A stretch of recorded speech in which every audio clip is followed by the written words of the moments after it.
Bonjour à tous. Bienvenue à cette conférence Les bases de l'investissement en bourse. Cette activité est présentée par la Fondation de Bibliothèques et Archives nationales du Québec en collaboration avec le Cyrano. Je m'appelle Sophie et je suis bibliothécaire à la Grande Bibliothèque. Avant de débuter, je tiens à vous informer que la conférence sera enregistrée et que vous pourrez la retrouver sur le site Web de BANQ. Pour cette conférence sur les bases de l'investissement en bourse, j'ai le plaisir de recevoir M. Paul Bourget. Spécialisé en éducation financière, M. Bourget est le concepteur du concours Bourstat. Il s'est joint au Cyrano en 2015, où il dirige 2 projets d'éducation financière, les simulations Bourstat et les jeux pédagogiques FinEcolab. Sans plus tarder, je laisse la parole à M. Bourget et je vous retrouve à la fin.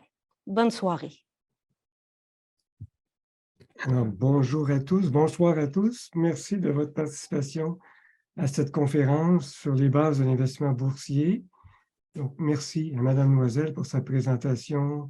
Merci également à la Fondation de BANQ de s'associer au Cyrano pour cette conférence. Alors, j'ai une présentation que je vais utiliser pour couvrir le thème de ce soir. Donc, je vais partager mon écran et on va... Voilà, donc les bases de l'investissement boursier, c'est ce qu'on a annoncé. Donc, de quoi serait-il question? Donc, d'abord, on va survoler le fonctionnement des marchés financiers. On va regarder des notions de base en gestion de portefeuille, présenter les types d'actions, donc quels sont les différents produits corporatifs, des types de propriétés qu'on va retrouver sur les marchés. Depuis quelques années, il y a également les fonds négociés en bourse qui ont la cote, qui sont de plus en plus populaires. Ils existent là, depuis près d'un quart de siècle maintenant. Alors, si vous investissez en actions, un bénéfice que vous allez recevoir, c'est le dividende. Donc, c'est la partie des profits que les entreprises remettent aux détenteurs des actions, aux actionnaires. On jettera un coup d'œil aussi sur l'évolution récente des principaux marchés d'actions et marchés de produits financiers. On verra un certain nombre de pistes pour aller plus loin. Et une de ces pistes, on l'explorera de façon plus avancée. Il s'agit de la plateforme Bourstat et du concours Bourstat 2023 que le Cyrano propose au public au cours de la période février à avril. Donc, commençons d'abord par regarder ce qu'est le marché des capitaux. Alors, le marché des capitaux, c'est le marché par lequel des organisations qui ont besoin d'investissement, qui ont besoin de capital, vont obtenir ce capital qui leur est fourni par des organismes qu'on appelle des fournisseurs de capitaux, ce qui inclut à la base, évidemment, des épargnants comme vous et moi, mais aussi un grand nombre d'investisseurs institutionnels, comme les caisses de retraite, la Caisse de dépôt et de placement du Québec et d'autres caisses de retraite qu'on a, par exemple, évidemment, au Québec, la Caisse de dépôt englobe beaucoup de caisses de retraite, fait le travail de gestion de retraite pour un grand nombre d'autres organisations, mais on a au Canada et dans les différents pays un très grand nombre d'organismes qui vont en quelque sorte gérer des fonds pour la retraite des individus, des employés ou de la population. Donc, compagnies d'assurance, les banques, les caisses populaires, les fonds d'investissement, même les banques centrales vont fournir des capitaux, c'est exceptionnel, mais c'est quelque chose qui s'est fait quand même beaucoup ces dernières années. Les gouvernements peuvent mettre sur pied des fonds. Au Québec, on a le Fonds des générations. Alors, ces organismes, incluant à nouveau, je le répète, les investisseurs particuliers, mettent à la disposition des utilisateurs de capitaux via un marché qu'on appelle le marché primaire, ces capitaux. Alors, ces utilisateurs de capitaux sont les gouvernements, sont d'autres organismes publics comme Hydro-Québec, les hôpitaux, les cégeps. Vous avez des entreprises aussi dans le secteur financier qui utilisent les capitaux souvent pour les mettre à la disposition des emprunteurs, des compagnies, des entreprises. Alors, leur rôle est un rôle d'intermédiaire, si on veut, et d'autres corporations, donc n'importe quelle entreprise peut vouloir faire appel au marché des capitaux.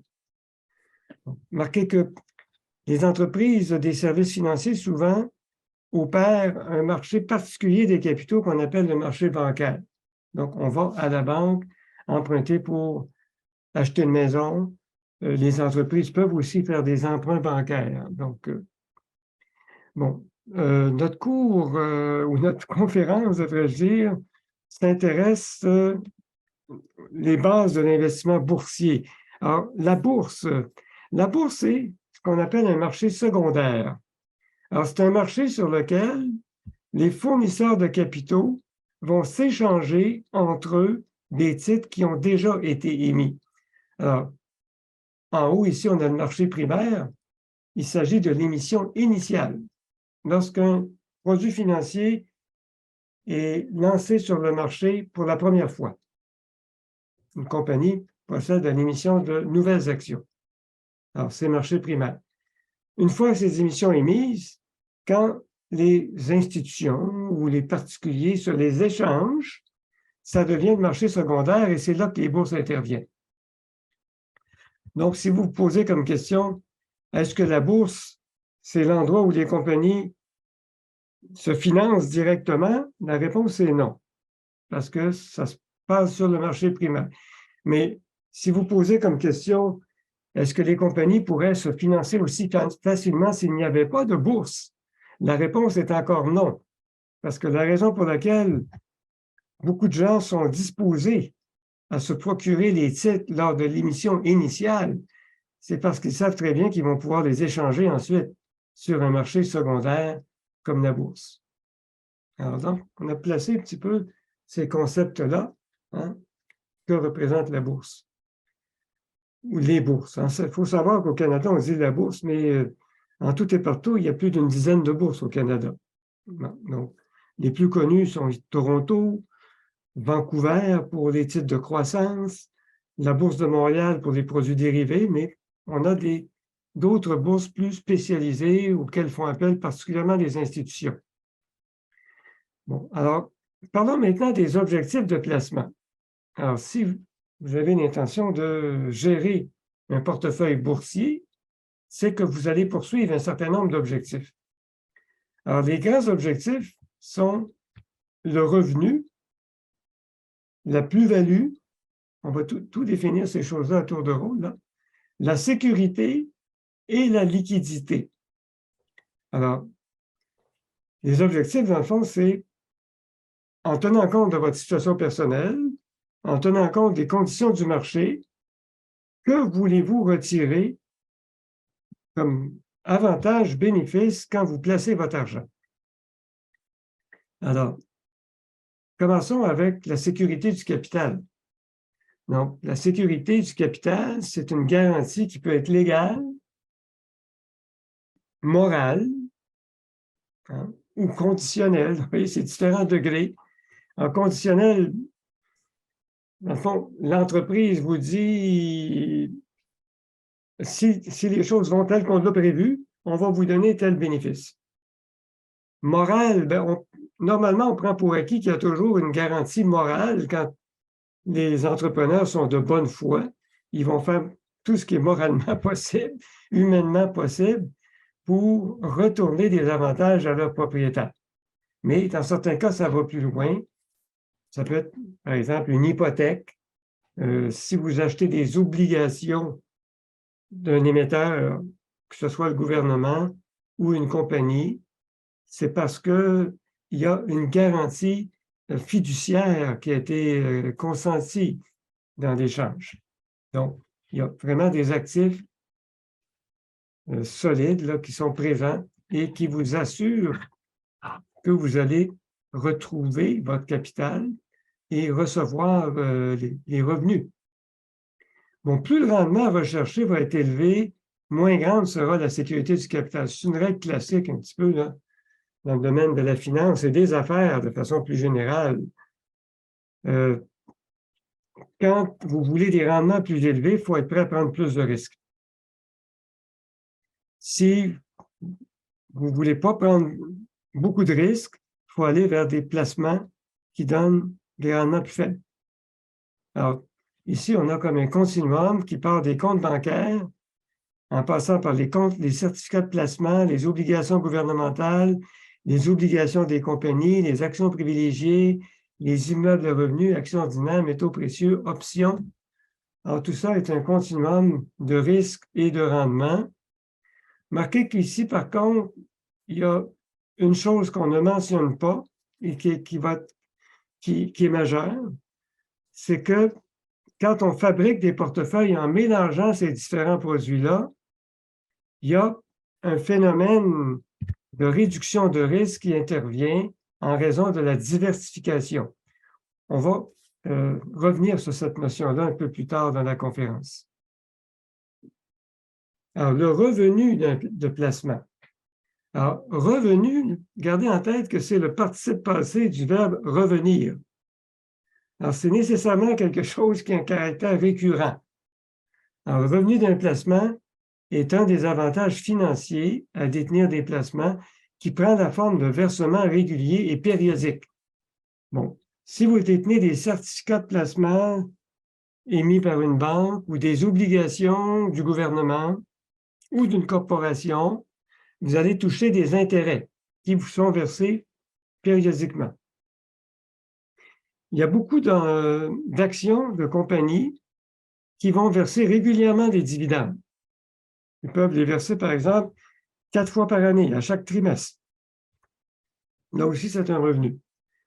Si vous investissez dans l'immobilier, vous savez qu'à chaque mois, vous percevez les loyers des locataires. Donc, tout ça, c'est des revenus. Un autre objectif qu'on vise quand on fait des placements, particulièrement dans les titres boursiers, c'est la plus-value du capital qu'on pourrait aussi appeler l'appréciation du capital. Alors, c'est un objectif qu'on atteint quand on récupère, en disposant d'un placement, un montant qui est supérieur à celui qu'on avait investi au point de départ.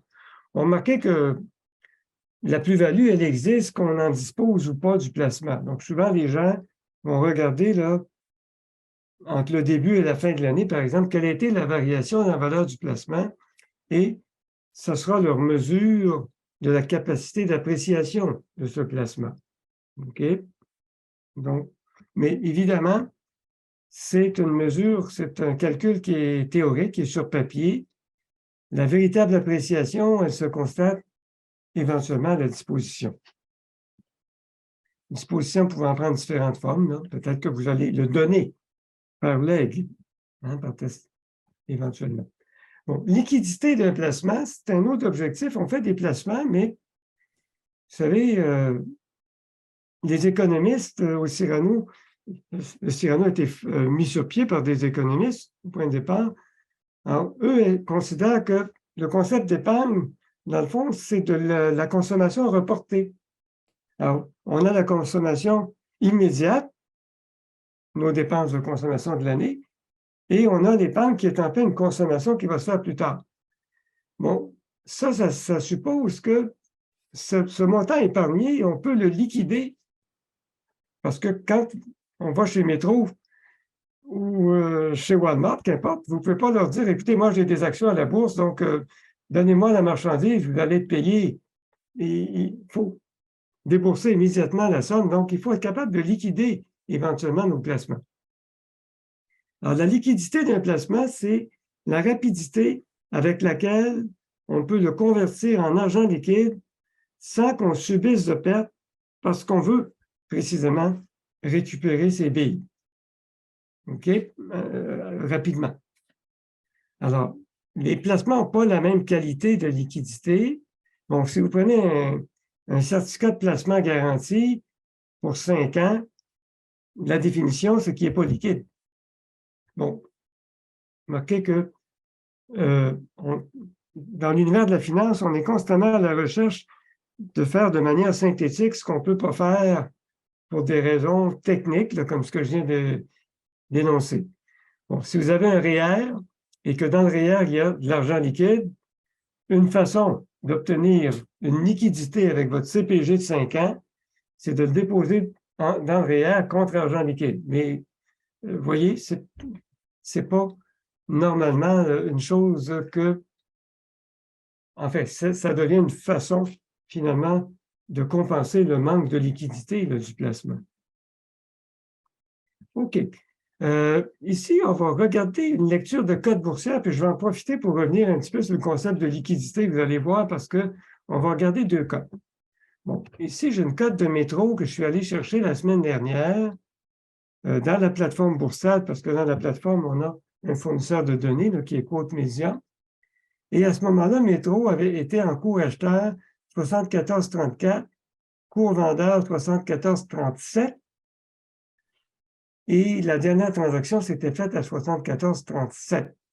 Bon, gardons ça en suspens pour le moment. Peut-être de noter qu'il y a 3 sous de différence entre le cours acheteur et le cours vendeur. Et que 3 sous sur 75 $, ce n'est pas beaucoup. Hein, c'est un pourcentage qui est petit. Bon, regardons quand même ce qu'on peut avoir ici. Donc, on peut voir que Métro, d'abord, c'est l'évolution de Métro depuis 5 ans. Bon, Métro est une compagnie qui a quand même rapporté à ses détenteurs depuis 5 ans. C'est le prix qui, il y a 5 ans, on était à peu près à 37 et aujourd'hui, 5 ans plus tard, on a doublé. C'est pas vilain. OK? Alors, Métro est un titre qui donne un dividende de 27,5 sous à chaque trimestre. Ce qui veut dire en tout 1,10 $ par année. 1,10 $ par année avec une action qui est à 74,37, ça fait un rendement de 1,5 % annuellement. Pas très élevé, mais on voit que l'action quand même prend de la valeur, donc tout considéré, c'est probablement pas un mauvais placement au cours des 5 dernières années. Alors, vous avez d'autres informations qu'on peut regarder ici. Le revenu par action est 3,53 $ depuis un an, les 4 derniers trimestres. C'est un montant annuel ici. Ce qui veut dire que le ratio coût-bénéfice, comme on dit en français normalement, mais ici, Quote Media a mis le E, probablement pour earnings en anglais. Bon, alors ce ratio coût-bénéfice, il est 21,4. Alors, autrement dit, les actions de Métro se transigent 21 fois le montant du bénéfice annuel. Il faut débourser 21 fois le bénéfice annuel que fait l'entreprise par action pour acheter une action ces jours-ci. Alors, on va aller à une autre compagnie, une entreprise Urban Immersive, une entreprise québécoise dont les actions sont à 24 sous et demi. Donc, on n'est pas au même niveau. C'est une action qui a été déficitaire au niveau de du profit par action, le profit comptable. On a perdu 10 sous au cours de la dernière année. OK? Ici, je vous fais remarquer que le cours acheteur est à 24 sous et demi et le cours vendeur à 26 sous et demi. Donc, c'est une différence de 2 sous. On avait 3 sous pour Métro tout à l'heure. Mais une différence de 2 sous sur une action de 25 sous, ça, c'est 8 %. OK? Donc, on voit déjà qu'il y a une situation problématique en termes de liquidité sur cette action-là. Alors, si vous vouliez absolument l'acheter, l'action, vous allez devoir payer le cours vendeur. Remarquez que vous pouvez toujours essayer de vous placer entre les deux. Et ça marche, ça peut possiblement marcher. Mais, vous vous dites, je paie le cours vendeur 26,5, bien, le courtier va tout de suite vous réévaluer à 24,5 parce que c'est le prix auquel vous pourriez vendre, c'est le prix que l'acheteur est prêt à payer. Vous voyez? Alors donc, les actions peuvent aussi être affectées par la liquidité, une faiblesse au niveau de la liquidité. OK. On va maintenant parler de stratégie de gestion de portefeuille. Alors, on ne l'a pas mentionné au début, mais en cours de route, si vous avez des questions, vous pouvez utiliser la fonctionnalité qu'on appelle chat en anglais ou de discussion, tout simplement pour mettre vos questions. Madame Loisel analyse les questions au fur et à mesure et après la présentation, pourra les soumettre. Remarquez que si c'est très, très pointu sur un élément d'une diapositive, pourra choisir de m'interrompre pour me poser la question au moment où on aura fait la présentation. Alors, parlons maintenant de quelques stratégies pour gérer les portefeuilles. Diversification du portefeuille, analyse fondamentale, analyse technique, gestion active, gestion passive. Alors, diversifier le portefeuille, c'est rechercher certains avantages, par exemple un rendement plus élevé ou un risque plus faible, par un certain agencement de valeur à l'intérieur du portefeuille de placement. Alors, ces stratégies reposent fréquemment sur la diversification du portefeuille, soit l'inclusion de valeurs provenant de différents secteurs industriels, géographiques, comportant différents degrés de risque. Ce graphique donne une illustration à partir d'une diversification basée sur les catégories d'actifs financiers. Alors, on a deux diapositives. Celle-ci nous montre ce qui s'est passé entre 1993 et 2013, alors que la prochaine, on regardera en 2002 et 2021. Mais commençons par la première. Alors, ici, vous voyez différentes catégories d'actifs financiers. Alors, je peux voir, par exemple, là, les bons du Trésor. C'est la couleur or, si on veut, là. OK? Donc, un bon du Trésor, vous avez commencé à 200 000, vous terminez à 276 000 20 ans plus tard. Donc, pas très rentable. Action américaine. OK? On a commencé à 200 000, c'est le ruban bleu, plus pâle un petit peu ici, et on termine quelque part à 544 000 $. OK? On a l'or. L'or, parti à 200 000, pendant très longtemps, c'était moins rentable que le bon du Trésor. Mais vers 2008, l'or s'est apprécié et on termine à peu près au même niveau que les actions américaines. C'est difficile de départager, c'est pratiquement la même chose. Les obligations canadiennes. Alors, on est parti à 200 000 et on termine à 585 813. Les actions canadiennes, c'est le bleu plus foncé.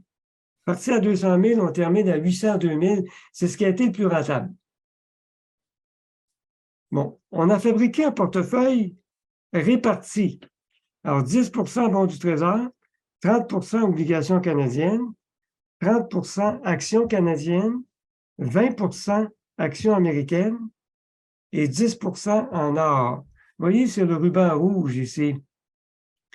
Alors, on voit que le ruban rouge arrive en deuxième, c'est 647 000, mais vous devriez remarquer aussi que c'est une des séries les plus stables qu'on a. OK? Et ça correspond aussi à la théorie financière qui dit que quand on diversifie un portefeuille, on améliore le rapport rendement versus risque. Autrement dit, pour un même risque, on va faire un meilleur rendement en diversifiant le portefeuille. Pour un même risque, je fais un meilleur rendement. Bon, si on se déplace de 10 ans, on va voir comment les choses se sont passées. Ah, là, ici, maintenant, c'est l'or qui est l'actif le plus rentable. Vous êtes parti à 200 000, vous terminez à 702 000. Les bons du Trésor, toujours aussi peu attrayant en termes de rentabilité. En fait, vous terminez avec moins que vous avez commencé. Et 20 ans plus tard, vous avez perdu de l'argent avec cet actif. Si je regarde ici, les actions américaines sont quand même bien tirées d'affaires ici, 664 000, suivi des actions canadiennes, 639 000, alors que les obligations canadiennes qui avaient bien fait dans la période antérieure, ici, c'est moins intéressant. On est à 349 000 $, après être parti à 200 000. Par contre, le portefeuille réparti affiche toujours la même stabilité, donc très stable, et donne toujours un rendement assez intéressant, c'est-à-dire beaucoup plus intéressant que les obligations canadiennes. Donc, on n'atteint pas les niveaux supérieurs qu'ont connus les trois actifs, mais notez que sur la diapositive précédente, deux de ces trois actifs étaient moins rentables que le portefeuille réparti. Alors, la réalité, c'est qu'une diversification, ça donne une stabilité et on ne sait jamais quels sont les actifs qui vont mieux se comporter dans les 20 prochaines années, mais on peut toujours être raisonnablement assuré qu'une diversification va bien tirer son épingle du jeu. Donc, c'est peut-être une leçon ici que vous pourriez retenir de la conférence ce soir. Bon, alors l'analyse fondamentale, c'est une approche qui consiste à scruter la situation financière des entreprises ou des projets dans lesquels vous voulez investir pour établir une prévision raisonnablement fiable des perspectives de gains à court et moyen terme. Donc, l'information de base, c'est l'information financière. Hein, comme j'ai ici là, un extrait d'un bilan de Métro qui viendrait de Côte Média, par exemple. Bon, évidemment, je peux aller sur le site de Métro. Normalement, en français, c'est dans la section « Relations avec les investisseurs » qu'on a cette information. Si vous êtes sur un site anglophone, vous trouverez normalement « Investor Relations ». Bon, maintenant, il y a beaucoup de sites financiers qui rapportent aujourd'hui l'information qui provient des états financiers comme Yahoo, Côte Média, Morningstar. Ce sont des exemples. Alors, le domaine d'application de l'analyse fondamentale ne se limite pas aux entreprises. Je peux aussi faire de l'analyse fondamentale pour l'économie d'un pays en entier ou un secteur industriel à l'aide des statistiques gouvernementales. Donc, on est capable, ce n'est pas limité aux entreprises. Bon, on pourrait dire la même chose aussi de l'analyse technique. Là, je peux faire de l'analyse technique dans un secteur industriel aussi, les technos, par exemple. Bon, l'analyse technique, ben, son outil de base, c'est le graphique. Alors, il y a des hauts et des bas sur le marché. Et on essaie de voir un petit peu, ces hauts et les bas, dans le fond, ils sont dépendants du comportement des investisseurs parce que c'est l'offre et la demande qui va pousser le titre à la hausse et qui va le faire baisser. Alors, c'est une question comportementale. Alors, c'est basé sur l'analyse du comportement des investisseurs. Bon, souvent, on va dire que le mouvement des prix, c'est un peu comme des vagues. Hein? Vous voyez, c'est comme si on regardait une mer qui peut des fois être calme et d'autres fois plus houleuse. Alors, lorsqu'une valeur a connu une hausse importante, elle peut reculer de façon importante. Et à l'inverse, quand on a connu une baisse, mais ça peut remonter. Donc, c'est une approche tout à fait différente là qu'on appelle l'analyse technique. Un autre concept, remarquez que ce dont on est en train de parler, ce n'est pas des stratégies qui sont mutuellement exclusives. Donc, il y a des recoupements. Là. Alors, si vous faites de la gestion active, donc, ça va être d'utiliser, par exemple, l'analyse fondamentale, l'analyse technique, pour constituer un portefeuille de placement où vous voulez faire un rendement qui va être supérieur à celui de l'indice boursier. Vous voulez battre le marché, pour prendre l'expression consacrée, quand on fait de la gestion active. Alors, pourquoi on dit que vous voulez battre le marché? Parce qu'aujourd'hui, avec la prolifération de ce qu'on appelle les fonds indiciels négociés en bourse, il est devenu relativement facile et peu coûteux de faire le rendement du marché. Alors, faire le rendement du marché, c'est simple, c'est peu coûteux en termes de frais et vous n'avez pas à passer votre journée, peut-être une partie de vos journées, à analyser les états financiers des entreprises, à prendre des décisions de placement, acheter, vendre, etc. Donc, c'est un pensez-y bien. Alors, gestion passive aborde la question de façon beaucoup plus simple. On fait un portefeuille qui va suivre de près l'indice boursier. Alors, c'est une approche qui a pris un essor considérable et ça explique la prolifération des fonds indiciels négociables en bourse. Aujourd'hui, on estime qu'à l'échelle mondiale, là, ça atteint plus de 10 000 milliards de dollars, l'argent qui est investi par le biais de ces fonds négociables en bourse. Pardon, maintenant. Oui, allez-y, Madame Loisel. Oui, on avait une question. Oui, alors on a une question sur une diapo que vous aviez présentée juste un tout petit peu avant. Oui, Vous aviez nommé des endroits où on peut voir des informations de portefeuille. On nous parle de Yahoo, Coat Media, et il y en aurait un autre ou d'autres que vous aviez suggéré, vous aviez nommé, disons. Ah. Oui, bon, c'est ça, il y a Morningstar. Bon, écoutez, je peux peut-être tout de suite aller, parce qu'on va regarder ça tout à l'heure. Vous voyez, par exemple, ici, je suis sur le site français canadien de Yahoo, donc c'est fr.finance.yahoo, et on regarde, par exemple, un site comme Fortis, là, ici. Donc, fr.finance.yahoo.com, /quote, Q-U-O-T-E. Et là, il faut aller avec les symboles. Mais si vous n'avez pas les symboles, j'écrivais, par exemple, ici, métro, disons. Vous voyez, je vais arriver à métro. Mais je vais quand même revenir à Fortis parce qu'il va me servir dans un moment. Vous voyez, ici, je peux voir les états financiers. Là. Je suis capable de voir le compte de résultat. Alors, le chiffre d'affaires, les dépenses, les profits, le bilan, alors les actifs, le passif, l'avoir net. Donc, c'est toutes des informations. Il y a également Morningstar. Morningstar, ils font une spécialité assez grande avec les fonds.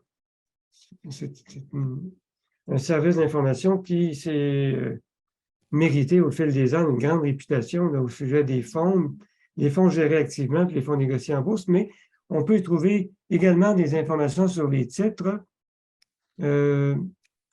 Ici, par exemple, si je mets métro, alors je peux arriver au titre de métro. Et là aussi, je suis capable d'aller chercher des données financières pour voir l'état des résultats, le bilan, les flux de trésorerie. Mais je vais quand même revenir là où j'étais pour la suite de la présentation, à moins que ça ne revienne pas. Oui, on va rester ici. Est-ce que ça répond à la question? Oui. Alors, je pense qu'on demandait de préciser ces sites. Oui, j'ai nommé on a mis les trois. Donc, Quote Media. Quote Media, c'est celui qu'on a dans la plateforme Bourstad. Donc, si vous créez un compte dans la plateforme Bourstad, on est alimenté par Quote Media.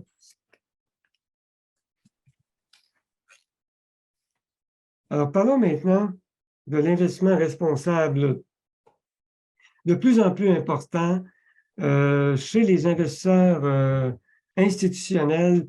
C'est plus de 75% maintenant qui adhèrent au principe de l'investissement responsable. Donc, donc, il y a des stratégies particulières. Bon, le tamisage, ça consiste à choisir, par exemple, des entreprises en tenant compte de leur performance ESG.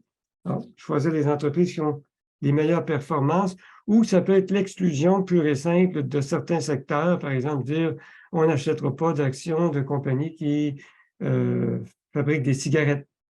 OK? Donc, ou on va éliminer complètement les entreprises qui sont dans l'exploitation des combustibles fossiles.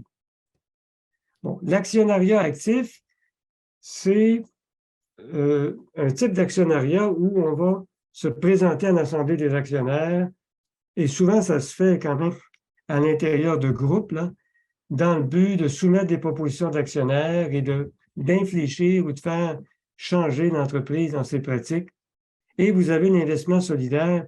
On pourrait l'illustrer par des exemples comme le microcrédit ou encore le fonds de solidarité, donc définitivement, ou fonds d'action. Bon, les facteurs ESG, c'est des risques particuliers qu'on a en lien avec la responsabilité sociale des entreprises. Alors, les risques environnementaux, les entreprises qui polluent leur environnement, bon, s'exposent à des amendes, s'exposent à la réprobation sociale. Il peut y avoir des boycotts.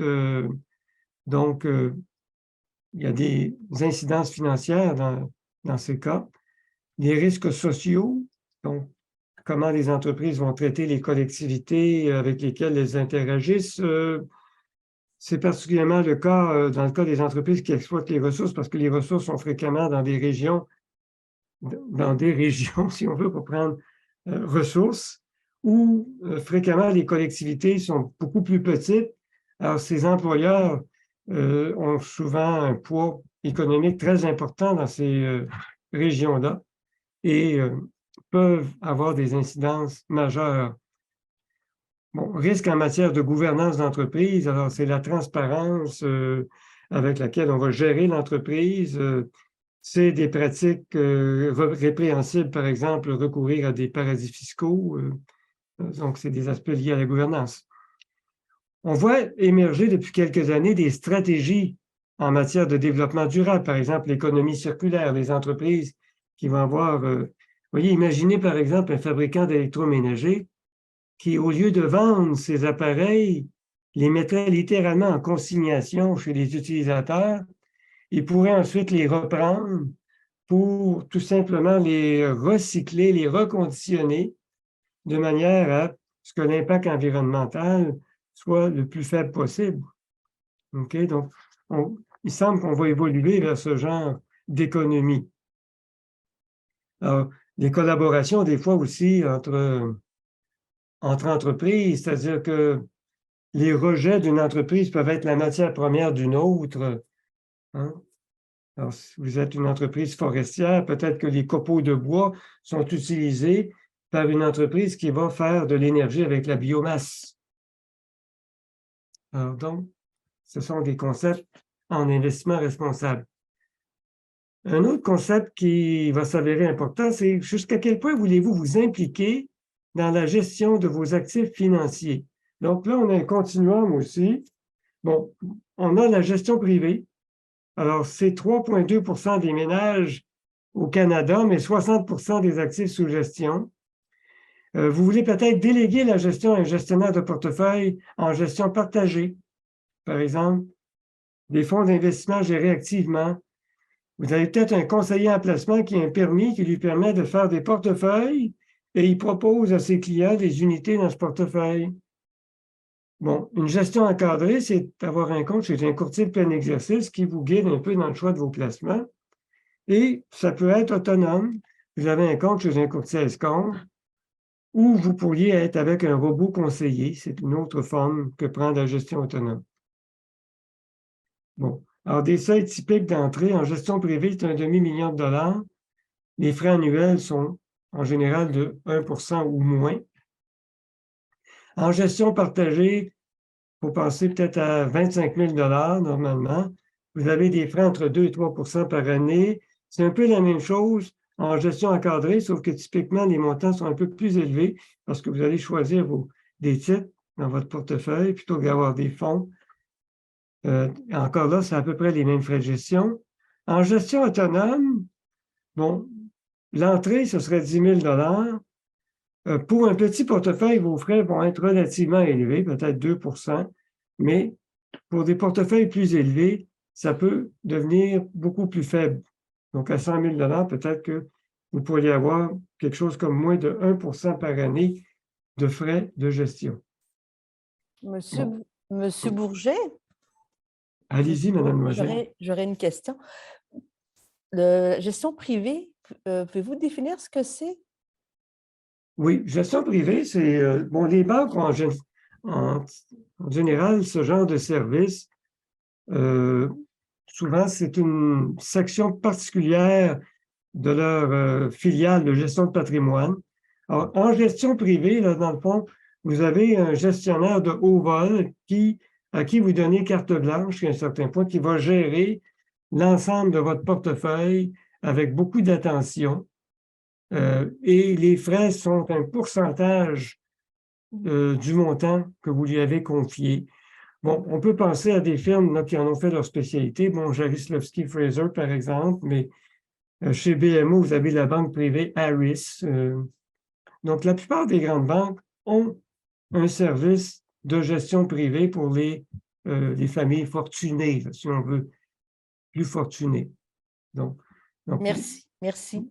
d'accord. C'est théorique dans mon cas, là. C'est bon. Oui, d'accord. Merci. Merci. Alors, les types d'actions maintenant. Passons un peu rapidement sur l'aspect juridique. Bon, il y a les actions ordinaires, les actions privilégiées. Actions ordinaires, en principe, elles ont des droits de vote, mais on sait qu'il peut y avoir des actions subalternes. Par exemple, chez Québécois, il y a les actions A avec des droits de vote multiples détenus par la famille des fondateurs. Et vous avez les actions subalternes qui ont beaucoup moins de droits de vote. Donc, évidemment, on est capable de contrôler une compagnie avec une faible partie de la capitalisation si on a des actions à droit de vote multiples. Bon, c'est un phénomène qui est assez répandu dans des entreprises tant et aussi longtemps qu'elles ne sont pas devenues des entreprises à gestion professionnelle. Donc, c'est le cas de Bombardier, c'est le cas de Canadian Tire, c'est le cas de Couche-Tard, bien que Couche-Tard, la structure est en train d'être démantelée là, à l'heure actuelle. Alors, donc, éventuellement, les entreprises évoluent vers une formule de gestion professionnelle. Actions privilégiées, ça s'apparente davantage aux obligations, mais il y a une panoplie assez variable ici. Elles peuvent être convertibles en actions ordinaires.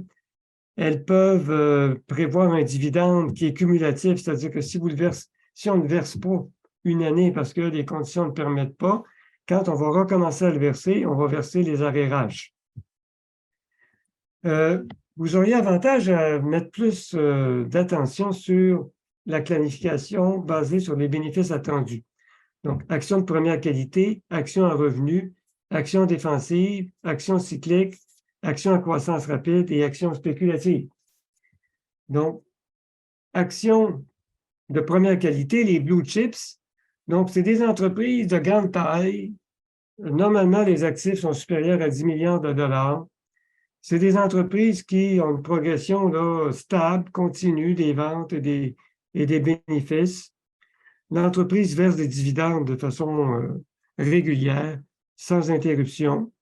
Et on parle normalement d'entreprises au stade de la maturité qui sont en position de force dans leur industrie. Et on a rarement des industries qui sont trop cycliques à ce niveau-là. On peut penser à Disney, Banque Royale, McDonald's, Co, Canadien National, Loblaw chez nous. Donc, c'est des entreprises qui ont ce statut d'entreprise de première qualité. Alors, on va les passer diapositive après diapositive, puis on regardera après quelques graphiques.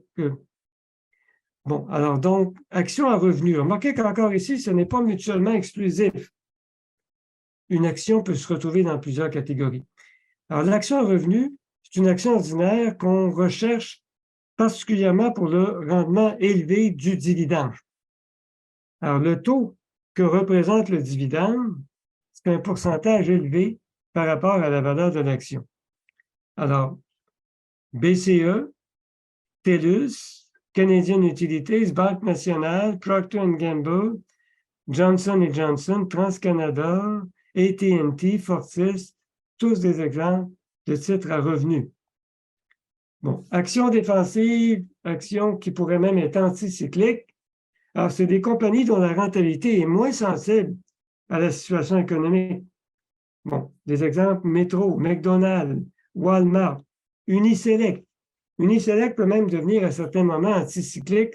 Si on avait une forte récession, les gens peuvent décider qu'ils gardent leur véhicule beaucoup plus longtemps, et alors que beaucoup d'entreprises voient leur profit diminuer, Uniselect va peut-être voir les siens augmenter parce qu'on achète des pièces de remplacement. OK? Les pièces d'auto Uniselect. Alors, action cyclique. Donc, là, ici, c'est des entreprises dont la performance est plus sensible au cycle économique. Alors, le chiffre d'affaires et les profits vont davantage varier. Bon, si vous prenez une entreprise comme BRP qui fabrique des véhicules récréatifs, c'est un produit de consommation discrétionnaire. Quand l'économie va moins bien, les gens vont couper ce type de dépenses, vont peut-être garder sa motoneige plus longtemps, okay? Ou ne pas retarder l'achat d'une motoneige, par exemple, ou d'une moto marine. Bon, Rio Tinto, c'est une grande minière. Bon, écoutez, moins de ventes d'automobiles, moins de ventes d'électroménager, l'économie ralentit, donc c'est sûr que les ventes des métaux, hein, des produits métalliques diminuent. Alors, Cameco, c'est une entreprise dans le secteur énergétique qui va aussi être affectée. American Express, c'est une banque en principe, mais axée quand même sur le voyage, sur les achats de luxe, qui va s'en trouver affecté. Magna, fabricant de pièces pour l'industrie automobile, va en être affecté aussi. Canfor, c'est du bois d'œuvre pour la construction. Alors, on va moins rénover les maisons, on va moins construire de nouvelles habitations. Alors, action à croissance rapide, donc Intact, Waste Connection, Constellation Software, WSP, Alimentation Couche-Tard. On verra dans un moment comment utiliser un service de BAMQ, Value Line, pour partir à la recherche d'actions qui pourraient connaître une forte croissance dans les prochaines années. Bon, actions spéculatives, bon là, c'est des entreprises qui peuvent être au début dans leur fonctionnement, ou c'est des entreprises qui sont dans des secteurs très risqués, ou peut-être des entreprises très établies, mais dont le modèle d'affaires s'est un peu écroulé. On pense à Revlon, par exemple, qui est en processus peut-être d'aller en faillite, qui essaie de mettre en place des arrangements avec ses créanciers. Donc, beaucoup d'incertitudes, alors que ça a été un géant des cosmétiques pendant plusieurs années. Alors, je vais aller maintenant regarder quelques-unes de ces entreprises avec vous. Donc, vous voyez, Canadien National, si on regarde ici, donc, évolution stable. Vous avez, si on regarde les éléments financiers, là, en termes de chiffre d'affaires, en 2019, 15 milliards, ça a baissé un petit peu en 2020. La pandémie a ralenti un peu les affaires. Ça a repris et en 2022, on a fait une bonne performance. Donc, ici, une entreprise qu'on met dans la catégorie des premières qualités. Alors, BCE, vous voyez le dividende, 6%. 6% de dividende. Fortis, la même chose. Un dividende élevé également, 4,13. Métro, bon, c'est une entreprise qui est stable, bon, peu affectée par le cycle économique. Bon, un peu comme McDonald's. Mais BRP recule davantage quand il y a des nuages à l'horizon. Les taux d'intérêt ont été à la hausse, mais le titre a reculé depuis quelque temps.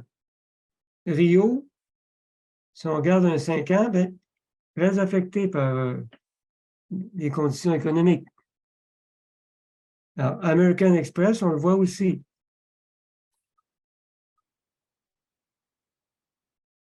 Alors, ici, oui, c'est ça, j'avais perdu. Bon, je pense à alimentation Couche-Tard. On a ici Couche-Tard, croissance rapide. Regardez Couche-Tard, la croissance du titre. Oxley, une entreprise spéculative. Bon, il faudrait regarder peut-être depuis un an. Alors ici, c'est une échelle logarithmique, là. Ça, c'est 2 sous. Et ici, c'est 1,80 $. On est au début de 2022. 1,80 $, maintenant, ça vaut 2 sous. OK, donc, spéculatif. Alors, OK, donc, ici, on va revenir à la présentation. Bon, des façons indirectes de négocier des actions, vous pouvez, par exemple, au lieu d'acheter des actions, aller vers des obligations ou des actions privilégiées qui sont convertibles. Donc, vous êtes protégé par un titre de dette. Éventuellement, on va vous remettre votre argent, mais il y a toujours la possibilité de dire que vous le convertissez en actions à un taux de conversion qui est fixé d'avance. Alors, ça peut devenir intéressant. Bon. Il est possible aussi de se procurer éventuellement des obligations à l'émission et l'émetteur a assorti des bons de souscription, c'est-à-dire que c'est l'équivalent d'un peu d'une option qui va vous permettre plus tard d'acheter des actions à un prix qui est déjà fixé d'avance.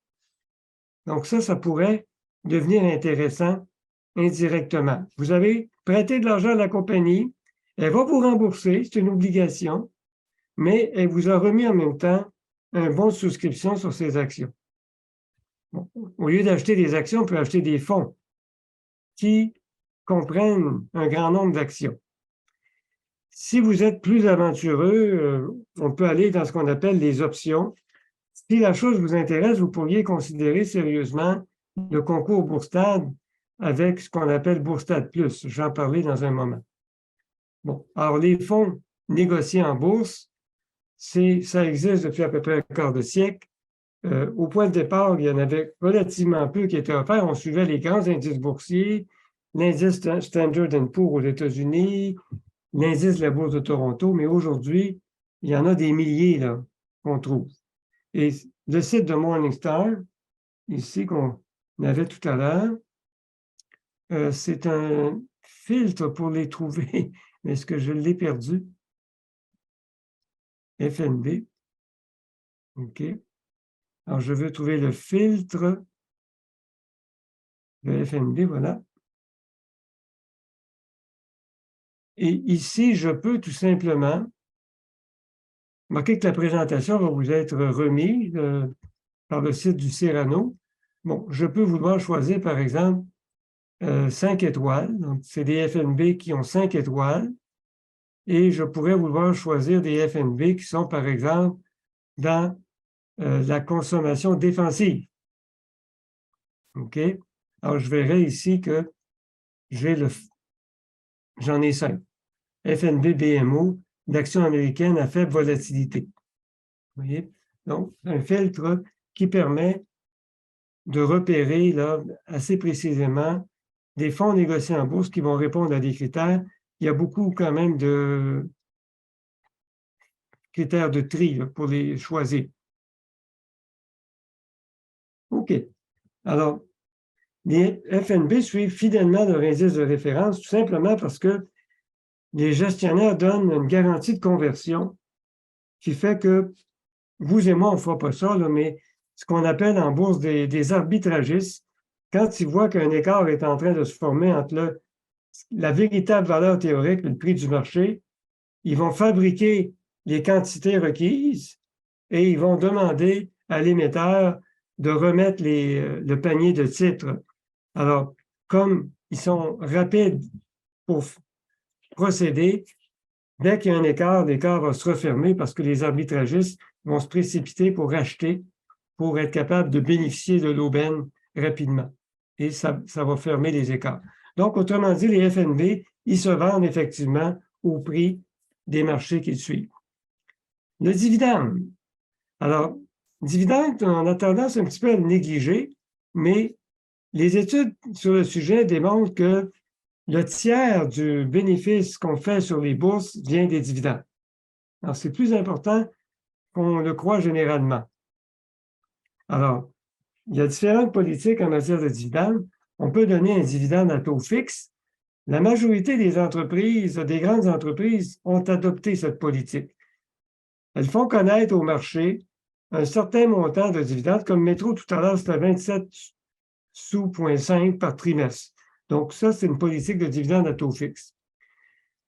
Quand on a des situations exceptionnelles, on va peut-être préférer, plutôt que de changer son taux de dividende, de donner un dividende exceptionnel cette année-là. Les entreprises ont également des politiques en ce qui a trait au pourcentage de leurs profits qu'elles souhaitent remettre aux actionnaires sous forme de dividendes. Et il y a des programmes de réinvestissement des dividendes. Alors, quand il est question de dividende, il y a différentes dates. La date d'enregistrement, c'est la date où vous devez apparaître au livre des actionnaires pour avoir le dividende. Il y a la date ex-dividende. Alors, c'est la date à partir duquel vous n'aurez pas le dividende. OK? Alors, donc, si vous achetez le 30 mars, vous n'aurez pas ce dividende parce qu'il faut être dans le livre des actionnaires le 1er avril. Il fallait avoir acheté le 29 mars pour entrer dans ce livre au 1er avril. Et on va le payer, le dividende, le 1er mai. OK, ici, vous avez une ressource qui publie. Si vous suivez le lien, vous pouvez vous abonner. Publie régulièrement ce qu'on appelle les champions du dividende.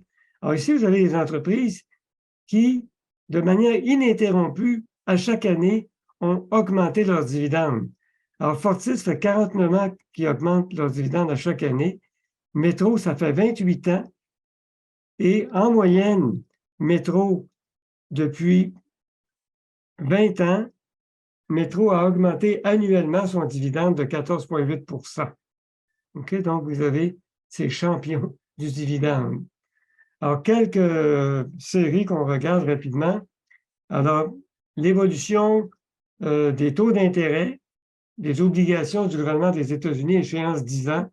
Alors, l'an passé, une augmentation de 2,37 %. Alors, on est à la hausse dans les taux obligataires actuellement. Même chose au Canada, même si ça a stabilisé là, depuis quelques semaines. L'indice de la Bourse de Toronto, l'an passé, a été en recul de près de 9 %. New York en recul de près de 20 % l'an passé. Les valeurs techno, l'an passé, en recul de 33 %. Le dollar canadien l'an passé, il fallait payer plus cher pour acheter un dollar américain l'an dernier, ce qui veut dire que vos investissements américains, une fois reconvertis en dollars canadiens, ça faisait plus d'argent. Donc, ça compensait un peu vos pertes sur le marché américain, la faiblesse relative du dollar canadien l'an passé. L'or, l'an passé, a reculé de 0,3%. C'est un des actifs qui s'est le mieux comporté l'an dernier et qui est en remontée depuis quelques semaines. Le pétrole a atteint un sommet l'an dernier, mais en fin d'année, c'était une hausse de 6,7 % seulement. Je dis seulement par rapport à ce qu'on a eu là, globalement. Alors, pour aller plus loin, bon, il y a différents outils qui sont recommandés ici, mais il y en a un que je veux illustrer de façon particulière.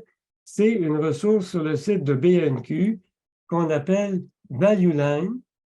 Alors, je vais m'y rendre pour vous montrer.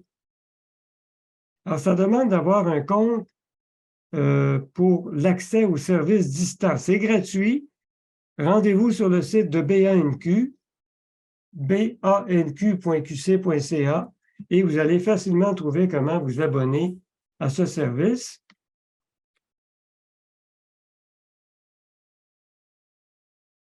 Bon, là, ici, j'ai mis dans BNQ numérique Value Line et j'arrive sur le service.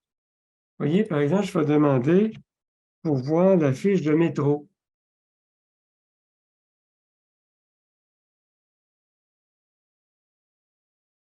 Bon, alors donc, Value Line donne des cotes de 1 à 5 pour la sécurité et de 1 à 5, on dit timeliness. Timeliness, c'est jusqu'à quel point le prix actuel est un prix intéressant pour devenir actionnaire du titre dans une perspective à moyen ou long terme.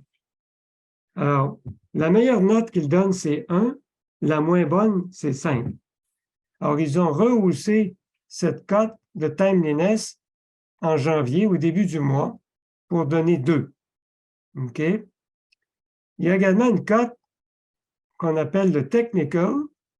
Alors, le technical, c'est jusqu'à quel point, c'est toujours une note de 1 à 5, c'est jusqu'à quel point le prix actuel est intéressant dans la perspective d'un achat au cours des 6 prochains mois. Alors donc, Métro a la distinction d'avoir une bonne cote auprès du service Value Line pour le court terme et pour le moyen et le long terme. Bon, alors donc, mais on va se servir ici du filtre. Alors, j'ai cliqué sur Find Ideas et je vais voir apparaître là le screener. Évidemment, c'est un site anglophone. Et je vais rechercher là d'abord ce qui pourrait être des entreprises en croissance au Canada. Alors, je vais cliquer sur Canada. Alors, ça me permet immédiatement de voir que le service documente 269 compagnies canadiennes, donc c'est pas vilain. Et je vais regarder la croissance, earning per share, croissance pour les 5 prochaines années. Et je vais chercher des titres qui ont entre 10 et 30 %. OK? Et on en trouve 29. Donc, ce sont des titres canadiens dont la croissance s'établira selon la projection de Value Line, croissance annuelle, de entre 10 et 30 %. OK? Alors ici, vous avez... On n'a pas le titre de métro. Malgré la bonne note qu'on donne, le titre de métro ne fait pas partie de cette liste, mais vous retrouverez Couche-Tard, vous retrouvez Banque de Montréal, vous retrouvez le CP, Canadian Tire, vous retrouvez, je prends au hasard, le Léon, les meubles Léon, Manuvie, Banque nationale, la Quincaillerie Richelieu, Suncor. OK, donc c'est toutes des entreprises qu'on retrouve. Bon, je vais faire une deuxième recherche maintenant en enlevant. J'aimerais trouver des entreprises à revenus, c'est-à-dire des entreprises qui vont donner un dividende entre 3 et 5 %. Alors, si ça, c'est le dividend yield. Alors, je me mets entre 3 et 5 %. Bon, mettons 6. Donc, on va faire entrer BCE à l'intérieur de ça. BCE donne 5,79. Donc, vous voyez, j'ai 48 entreprises au Canada dont le taux de rendement du dividende est entre 3 et 6 %, puis on les a toutes ici. OK? Donc, c'est un fil très puissant. Vous voyez tous les critères que vous avez là, et à beaucoup d'endroits, là, ils sont quand même réduits, en réduction. On ne les voit pas tous. Là. Il y a vraiment beaucoup de critères pour faire des recherches. C'est un service vraiment très réputé. Ça existe depuis 80 ans. Et c'est un service qui s'est mérité fréquemment là, les hommages de la presse financière. OK. Le temps a passé, mais j'aimerais quand même prendre 10 minutes pour vous présenter notre produit, les simulations Bourstad. Donc, caractéristique d'une simulation Bourstad, vous démarrez avec 200 000 $ canadiens et on fait un traitement en temps réel pour 701 titres négociables. On traite en temps réel, on reçoit les prix à chaque 15 minutes, c'est-à-dire avec un délai fixe de 15 minutes. On reçoit les prix à chaque minute, mais le délai est toujours de 15 minutes et en moyenne, votre transaction va être traitée avec une cotation qui s'écarte de 30 secondes. C'est-à-dire que si vous faites une transaction à 9h30 le matin, ça va prendre 15 minutes avant qu'on reçoive la cotation. Mais on va prendre la première cote qui va suivre le moment précis de votre transaction, puis en moyenne, c'est 30 secondes. OK? On donne les dividendes à tous les matins et il y a également 36 fonds gérés activement pour lesquels on reçoit les prix en soirée. Alors, c'est 260 compagnies canadiennes, 128 compagnies américaines, 26 compagnies asiatiques, 17 compagnies d'Australie, d'Amérique du Sud et d'Afrique, 41 compagnies d'Europe. Vous avez 63 fonds communs d'actions, fonds communs indiciels d'actions, Canada, États-Unis, etc. Vous avez 39 fonds communs d'obligations, Canada, États-Unis, etc. 17 fonds communs pour des stratégies alternatives, des fonds à effet de levier, des fonds sur des denrées, des fonds sur la crypto ou les cryptoactifs également. Et il y a 6 devises. Comme je l'ai mentionné plus tôt, dans le concours Bourstad, qui va se dérouler du 13 février au 14 avril, on peut aussi prendre Bourstad Plus si on veut s'initier aux options. Les options sont un produit plus spécialisé. Si vous avez déjà des notions à ce sujet-là, ça pourrait être intéressant de choisir Bourstad Plus pour approfondir. Sinon, c'est peut-être mieux de commencer par le portefeuille Bourstad qu'on regardait juste précédemment. Alors, vous avez un mécanisme pour faire des transactions. Vous avez un environnement pour gérer un portefeuille. Hein. Vous avez la définition de la personne qui vous a donné les sous. Vous allez annoncer la stratégie que vous allez poursuivre dans la simulation. Puisque c'est une activité d'apprentissage, on est un organisme qui fait de l'éducation financière. On vous demande aussi de dire ce que vous voulez apprendre. Marquez que tout épargnant devrait se considérer en formation continue parce que c'est un domaine où on n'a jamais terminé d'apprendre. Et éventuellement, vous viendrez indiquer ce que vous avez appris. On évalue automatiquement la gestion de portefeuille, constamment avec des mesures formatives, oui. Et à la fin de la simulation, avec 14 mesures d'évaluation, et on remet à chaque participant une note sur 100 pour la qualité de sa gestion de portefeuille. Il y a beaucoup de documentation pour soutenir les participants. C'est structuré dans la plateforme. On donne soutien par courriel, par téléphone. Il y a une page Facebook. Chaque dimanche, on met des commentaires sur comment les marchés ont évolué au cours de la semaine écoulée. On donne aussi à cet endroit les jours d'exception, comme les congés. On a un mentor, comme je pense l'avoir dit précédemment, qui va appliquer la gestion passive dans la simulation. Et on a des webinaires, d'ailleurs, je les présente dans la prochaine diapositive, la suivante. Alors, ça va débuter le 13 février. On a jusqu'au 26 février pour définir son investisseur, décrire sa stratégie initiale et ses objectifs. On a ensuite la possibilité, une fois, d'ajuster sa stratégie jusqu'au 26 mars. Entre le 13 mars et le 26 mars, c'est une période pour passer le test de qualification d'investissement responsable. La simulation va se terminer le 14 avril et on remettra les prix en mai 2023. Donc, je vais passer ici rapidement parce que, bon, il y a des prix qui vont être décernés, là. Investissement responsable, un grand prix de 1 000 $ dans le grand public. Portefeuille Bourstad, grand prix de 1 000 $, performance financière. Portefeuille Bourstad Plus, grand prix de 1 000 $. Gestion de portefeuille, grand prix de 1 000 $. Performance globale, grand prix de 1 000 $. On a un partenaire, l'AMF, qui va remettre un grand prix à une participante du grand public pour la gestion de portefeuille, 500 $. Si vous êtes étudiant dans des universités, c'est dans le grand public que vous participez au concours Bourstad, mais on a des partenaires qui donnent des grands prix réservés aux étudiants des universités. Alors, meilleure performance globale, meilleure performance financière dans le portefeuille Bourstad et dans le portefeuille Bourstad Plus.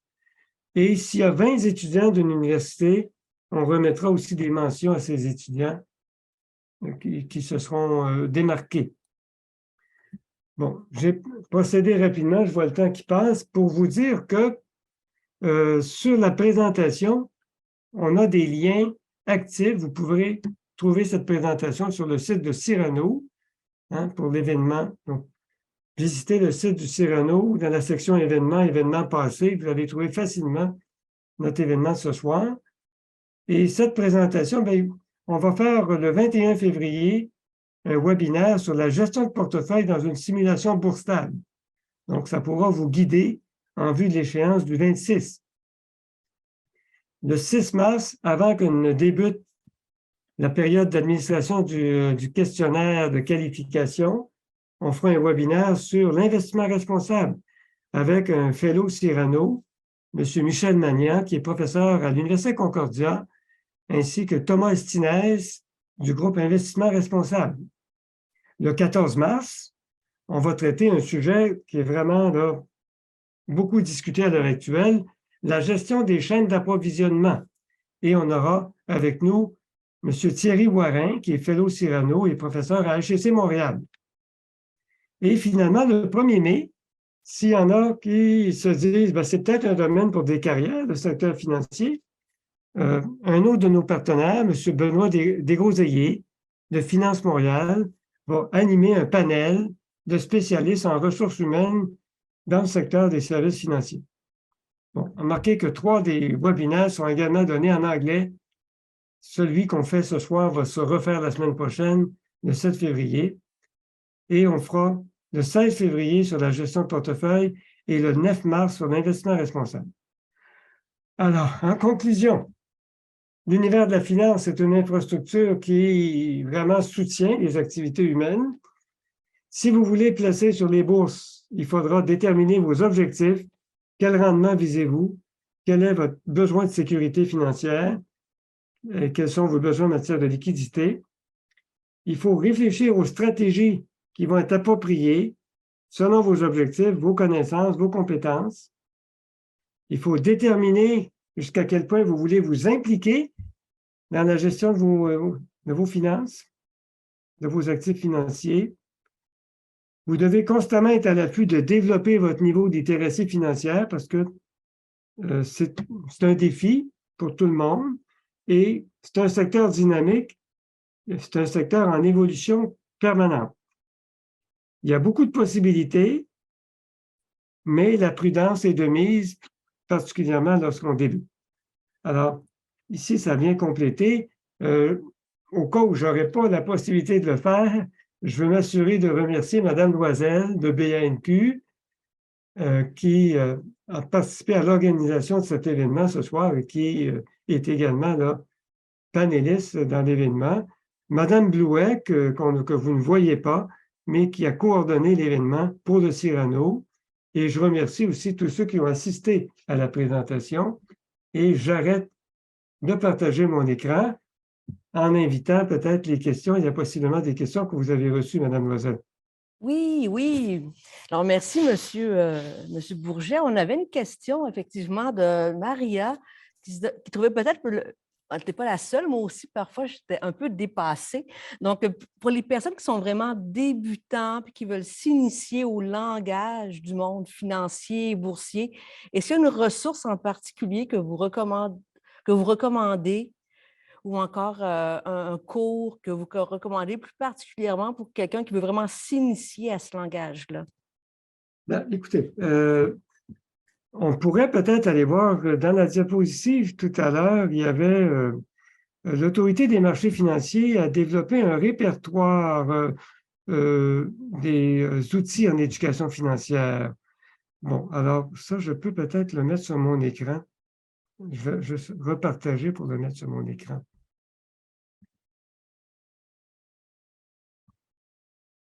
C'était pour aller plus loin, donc. Non, c'était avant ça. Avant vos stades, là, pour aller plus loin. Bon, le répertoire québécois. On va commencer par ça ici. Alors là, il y a vraiment toutes sortes de choses ici, selon ce que vous voulez faire. Là. OK? Donc, l'Autorité des marchés a elle-même plusieurs outils, c'est bien sûr. Info Assurance, il y a du bac. Bon, il y a des cours qui se donnent également. Bon, détecter la fraude. Donc, il faut voir ce que sont vos objectifs. Bon, évidemment, on parlait de placement boursier. Donc, pour investir, vous avez, pour votre profil, le temps, c'est de l'argent, le rendement. Bon, vous avez des simulateurs pour la Bourse de Montréal. Vous avez le Cyrano Boursta dans tout temps, le passeport MEDAC. Bon, marquez que ici, je ne sais pas si on le mentionne. Au Collège de Rosemont, on a un programme aussi de formation Bon, je l'avais sur une autre diapositive ici. Remarquez que je suis impliqué, par contre, dans ce projet, là, je le déclare là, pour... donc, le Collège de Rosemont propose un cours qu'on appelle réaliser une saine gestion de mes placements boursiers. Bon, remarquez qu'il y a une session qui commence demain, là, de ce cours. Mais on le retrouve normalement sur le site du Collège de Rosemont, mais là, je ne le vois pas ici. Je suis peut-être allé trop vite, là. Donc, ce répertoire de l'AMF est une ressource par laquelle vous pourriez commencer, Maria. Merci, M. Bourget. Je vois qu'il y a beaucoup de ressources sur le web là, pour qui veut s'initier à différents volets. Merci. On avait deux autres questions. On en a une de Mireille. Elle demande, est-ce que les cotes ESG sont fiables? Ah, très bonne question. Vous avez plusieurs organismes qui les établissent. OK? Et on voit des disparités. Pour le moment, je pense qu'on nage encore un peu dans l'incertitude, mais on est en train de mettre sur pied un organisme international qui veut mettre de l'ordre un peu dans ces mesures d'évaluation ESG, en quelque sorte. Et cet organisme international a 2 bureaux, dont un à Montréal. OK? Alors, c'est l'organisme qui est responsable déjà des normes comptables. Alors, il y a un organisme qui établit les normes comptables mondiales et les ordres de comptabilité des différents pays du monde s'appuient sur les normes internationales et c'est un département, en quelque sorte, de cet organisme international qui se penche à l'heure actuelle sur le côté ESG et on est en train de développer ces normes internationales pour mesurer la performance ESG. Mais à l'heure actuelle, il faut fonctionner avec plusieurs grands organismes comme Morningstar, Standard & Poor's. Donc, la solution, c'est de comparer plusieurs organismes pour voir si c'est cohérent, conciliant. Merci. Merci de la question. Merci. On a une autre question de Isabelle. Elle nous demande, pour le grand public, quel est le montant raisonnable pour s'initier à la bourse ou à la gestion d'un portefeuille d'actions? Bien là, c'est fonction de l'approche que vous allez prendre. Si vous devez être accompagné par un courtier qui va vous aider à choisir des titres, je donnais comme point de référence tout à l'heure 50 000 $. OK? Si vous voulez faire appel à quelqu'un qui va faire une gestion professionnelle comme des fonds gérés activement ou un gestionnaire auprès d'un conseiller en placement, mais qui lui-même a constitué un portefeuille et qui propose des unités de ce portefeuille à ses clients, le montant va être plus faible, peut-être 25 000 à ce moment-là. Si on parle d'un courtage à escompte, c'est vous-même qui allez choisir, le montant peut être plus faible encore.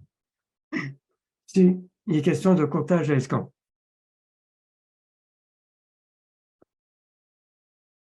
Donc, une dizaine de milliers de dollars à ce moment-là pourrait être suffisant pour démarrer. Merci. On a des questions qui rentrent, là.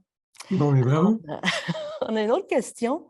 Là, elle est peut-être un peu large, mais vous allez réussir à trouver la bonne réponse. Alors, Pierre nous demande, qu'est-ce qui détermine le prix des actions? Alors, je ne sais pas si vous pouvez nous résumer ça. Écoutez, peut-être que je pourrais vous parler des risques inhérents. C'est un facteur de risque, dans le fond, hein? Donc, c'est la relation rendement-risque. Alors, vous avez, par exemple, le risque d'affaires. Les compagnies font-elles de bons projets ou de mauvais projets? Font-elles des profits? Vous avez le risque de marché. Il y a des moments où les investisseurs achètent n'importe quoi puis poussent toujours les titres à des prix de plus en plus élevés. Beaucoup, beaucoup d'optimisme chez les investisseurs. Et il y a d'autres moments, c'est le contraire. Ça tombe, puis il n'y a personne qui veut ramasser. On laisse les prix s'effondrer. Donc, ça, c'est risque de marché. Vous avez le risque de l'inflation. L'inflation vient gruger le pouvoir d'achat du capital. Donc, l'inflation va faire bouger le prix des actions. Vous avez la tendance des taux d'intérêt, en particulier quand il y a de la volatilité ou de l'incertitude au niveau des taux d'intérêt. Donc, risque des taux d'intérêt. Vous avez la fiscalité. Ils ont décidé de changer les règles fiscales et de dire que soudainement, il n'y a plus de déduction pour le gain en capital. Il y aurait un choc sur les marchés là, immédiatement. OK? Surtout si on disait que ça va entrer en vigueur dans 6 mois, beaucoup de gens se précipiteraient pour vendre, pour faire leur gain en capital pendant que ils sont moins exposés. Bien, cette vente massive ferait chuter les prix. Donc, c'est un mélange de facteurs. Risque de marché, les taux d'intérêt, l'inflation, le risque d'affaires. Vous avez même la négociabilité maintenant qui va jouer. La négociabilité, c'est le risque de marché, mais à très court terme. À un certain moment donné, il n'y en a plus de marché. Vous voulez vendre, puis il n'y a plus d'acheteurs. Alors, le prix va s'effondrer davantage à ce moment-là. OK? Vous voulez acheter, il n'y a pas de vendeur. Il faut payer encore plus cher. Ça monte davantage. Donc, la négociabilité, là, ça devient un phénomène de marché, mais à très court terme. S'il y a peu d'acheteurs ou de vendeurs sur le marché, bien, il va y avoir un impact sur le prix qui va bouger beaucoup plus qu'il aurait dû. Ça peut jouer à la hausse ou à la baisse. Merci beaucoup. Donc, il faut suivre l'actualité, c'est ce que je comprends. Hein. On ne peut Il y a pas toujours, être fermé. il y a beaucoup de choses à suivre, effectivement. Pour, bien suivre. Est-ce qu'il y a d'autres questions pour, pendant qu'on a M. Bourget avec nous?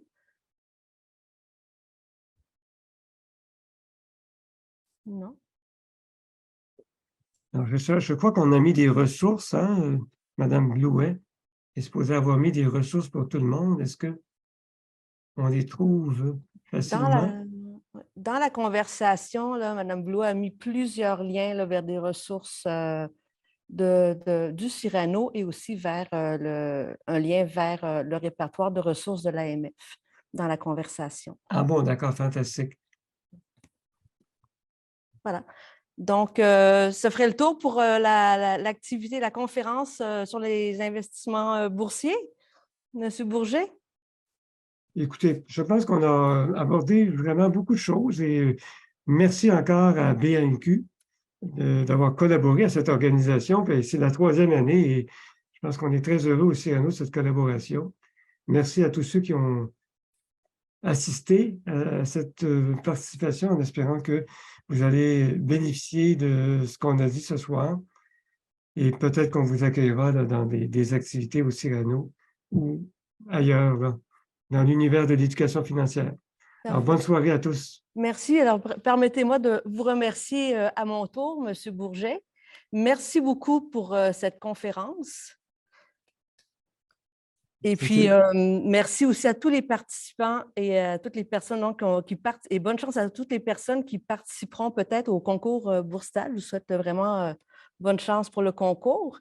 J'ai mis dans, en fait, Mme Bourget a mis dans la conversation 3 liens qui peuvent être d'intérêt pour vous. Alors, le premier lien, c'est la vidéo, un lien vers le site web de BANQ où sera déposé le vidéo de la conférence de ce soir. Mais vous retrouvez aussi dans cette section sur le site web de BANQ des vidéos d'autres conférences en lien avec les finances personnelles que vous pouvez regarder. Donc, je vous invite à aller les voir. Par ailleurs, je suis bibliothécaire, je vous ai dit ça au début. Alors, j'en profite peut-être pour vous dire qu'on a plusieurs livres justement sur l'initiation au monde boursier, aux investissements. Donc, j'ai quelques livres ici. Vous retrouverez les suggestions de lecture dans un billet qui est sur le site web de BANQ. Donc, vous retrouvez ce lien-là dans la conversation également. Puis, je veux souligner que plusieurs de ces livres-là ont des versions numériques. Donc, en étant abonné à BANQ, vous pouvez accéder à la version numérique de la plupart de ces livres qui sont suggérés à partir de la maison. Et pour terminer, bien, comme on organise des activités là, sur les finances personnelles à BANQ, on est intéressé à avoir vos commentaires ou vos suggestions pour d'autres conférences. Alors, il y a un lien dans la conversation aussi avec un formulaire d'appréciation. On apprécie là, les suggestions de sujets qui pourraient vous intéresser pour l'avenir. Alors, ça fait le tour pour moi. Merci beaucoup. Je veux aussi souligner l'apport de mon collègue Stéphane ici pour le côté audiovisuel à BNQ. Merci à Mme Bourget de votre côté. Et puis, bonne soirée à tous. Allez, bonsoir, Au revoir. merci.